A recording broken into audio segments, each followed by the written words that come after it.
കവിത കുഞ്ഞുമനസ്സിലെ വലിയ കണ്ടെത്തലുകൾ. രണ്ട് കൊച്ചു കൂട്ടുകാരുടെ വലിയ കണ്ടെത്തലുകളാണ് ഇതിലെ ഇതിവൃത്തം. ക്ലാസ്സിൽ പഠിപ്പിച്ച ഭൂമിയുടെ ചിത്രമാണ് കയ്യിൽ പിടിച്ചിരിക്കുന്നത്. അവർ സ്വന്തമായി കണ്ടുപിടിച്ച ചില കണ്ടെത്തലുകളാണ് ഇതിൽ പരാമർശിച്ചിരിക്കുന്നത്. അവരുടെ മനസ്സോട് ചേർന്നു നിന്ന് അവതരിപ്പിക്കാൻ ശ്രമിച്ചിട്ടുണ്ട്. ഒരു ഗദ്യ കവിത പോലെയാണ് എഴുതിയിരിക്കുന്നത്. കുറച്ചു നേരം നിങ്ങളും അവരുടെ കൊച്ചു സങ്കടങ്ങൾ ശ്രദ്ധയോടെ കേൾക്കുമെന്ന് വിശ്വസിക്കുന്നു. മണിയമ്മ. കവിതയുടെ പേര് കുഞ്ഞു മനസ്സിലെ വലിയ കണ്ടെത്തലുകൾ. ഒരു തുണ്ട് കടലാസ് ഉയർത്തിപ്പിടിച്ചു കൂട്ടുകാരനരികിൽ ഓടിയെത്തുന്നു. ഇത് നമ്മുടെ ഭൂമിയുടെ പടമാണെന്ന് ഗമയോടെ കൂട്ടുകാരന് മുന്നിൽ നിവർത്തി വെച്ചു. വള പോലൊരു വട്ടമതിൽ കണ്ടു. പുഴയും കരയും കാടും മലയും.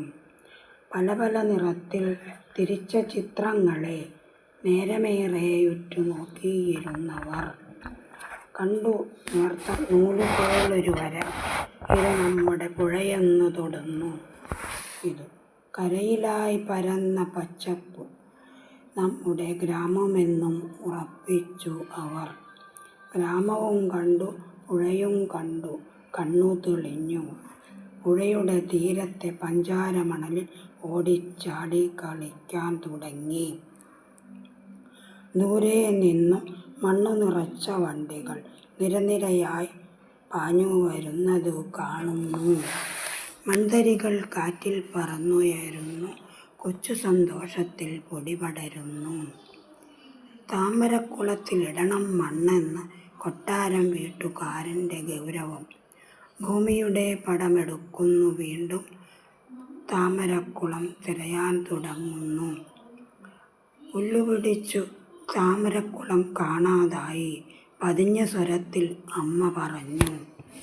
തീരാത്ത സംശയങ്ങളോടെ ഭൂമിയുടെ പടം നെഞ്ചോട് ചേർക്കുന്നു. തീരം തൊട്ടൊഴുകുന്ന പുഴ നോക്കുന്നു.